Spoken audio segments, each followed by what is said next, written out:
En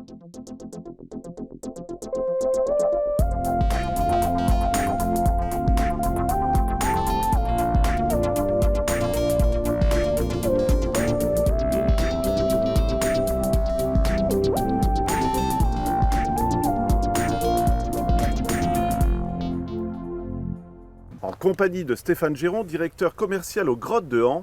Ça nous fait très plaisir de vous retrouver après tout ce qui s'est passé. Stéphane, il y a eu des tas de nouvelles choses en même temps. Dites-nous où on se trouve. Effectivement, même si on a été un petit peu à l'arrêt pendant 2 ans, on n'a pas arrêté pour autant de réfléchir et de créer et d'innover. Et on se trouve ici dans ce qu'on appelle le Cocoon Village. Donc le Cocoon Village, c'est un camping qui nous appartenait depuis toujours, qui est un camping tout ce qu'il y a de plus traditionnel, avec les tentes de passage et quelques caravanes qui restaient ici toute l'année. On a décidé donc au début de l'année dernière finalement de récupérer un petit peu tout cet espace et de créer ce que vous voyez ici autour de moi, qui est en fait du glamping, donc du camping glamour. Donc vous voyez des tentes tout autour de moi, on en a acheté une trentaine. Ces tentes sont équipées, sont meublées bien entendu avec du tout nouveau mobilier, et on propose aux gens de venir prendre ici un bol d'air pendant 1 nuit, 2 nuits, 3 nuits, même 1 semaine si pour les personnes qui le souhaiteraient. Et en plus d'un concept d'hébergement, on leur propose un concept beaucoup plus global, puisqu'ils ont la visite des 4 attractions du domaine, donc le parc animalier qu'ils peuvent faire en safari-car ou à pied bien entendu.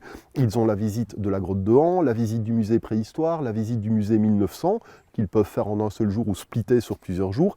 Et on leur propose également des animations qui leur sont réservées rien qu'à eux. Donc assez fréquemment ici, il y a des petits concerts qui sont organisés.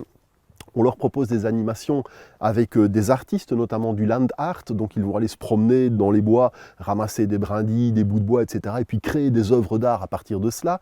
On leur propose des ateliers de grimpe dans les arbres. Il y a assez fréquemment des animations avec repas par exemple, donc il y a un traiteur qui va venir ici, on va cuire un cochon à la broche, donc voilà, il y a un esprit vraiment de convivialité, et on essaye surtout de sensibiliser les gens au respect de la nature, avec bien entendu du tri sélectif au niveau des poubelles, etc. Et on espère que quand les gens vont retourner chez eux après un séjour ici, non seulement ils vont être bien relaxés, bien détendus, mais surtout qu'on aura réussi à les sensibiliser un petit peu à la cause de la nature et qu'ils vont peut-être changer 2-3 habitudes mauvaises qu'ils avaient auparavant. Alors je pense que ça fait un petit peu un pendant au Tree Tents aussi, je trouve. Est-ce que c'est une nouvelle clientèle ou c'est des gens justement qui ont envie de découvrir, de changer, d'avoir un autre style de vacances? Ce sont des choses qui sont un petit peu différentes. Donc les Tree Tents qui sont elles des tentes suspendues dans le parc animalier, c'est un petit peu plus roots, un petit peu plus rude si tu veux, puisque là-bas tu es vraiment dans le parc animalier, donc au niveau des sanitaires, voilà, on est sur des toilettes sèches. Ici c'est quand même un établissement où tu as des toilettes tout à fait conventionnelles, etc. Possibilité de prendre une douche. Tu vois, les Tree Tents, c'est vraiment une expérience vraiment immersive, où là tu es dans le bois, tu es dans la forêt. C'est pas de la survie non plus, rassurez-vous, mais c'est quand même un petit peu plus basique en termes de confort qu'ici, où malgré tout tu disposes de tout le confort et l'infrastructure moderne. Voilà, alors quand tu dis un séjour de 5-6 jours par exemple, c'est qu'il faut dire qu'il y a plein d'atouts dans la région, c'est magnifique à découvrir tout simplement ici. Alors on n'est pas très loin de chez vous, puisqu'on est à peine à 1 heure, la frontière est à 1 heure et vous êtes juste de l'autre côté.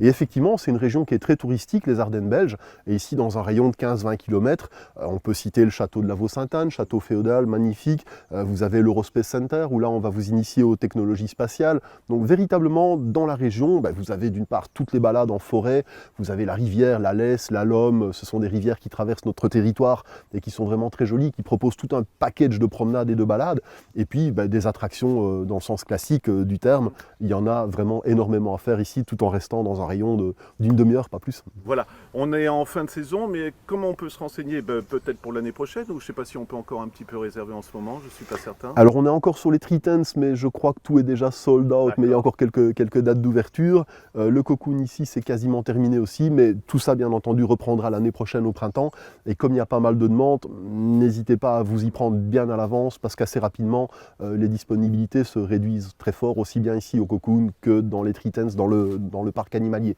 Et vous avez tous les renseignements sur notre site internet www.grotte-de-han.be, et c'est la rubrique qui est tout à fait à droite, et c'est la rubrique expérience. Voilà, et toute dernière question, on va en profiter, le parc sera encore ouvert jusque quand, Stéphane, là, pour cette année? Alors nous sommes ouverts tous les jours jusque début novembre, je pense que c'est le 8 ou le 9, le dimanche 8 ou le dimanche 9, il faudrait vérifier dans le calendrier.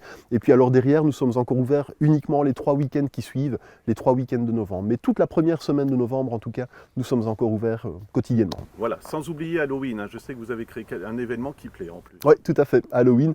Donc pendant une bonne semaine, aux alentours donc, de la fin octobre, début novembre, l'entièreté du domaine est aux couleurs d'Halloween, avec des personnages costumés qui se promènent un petit peu partout.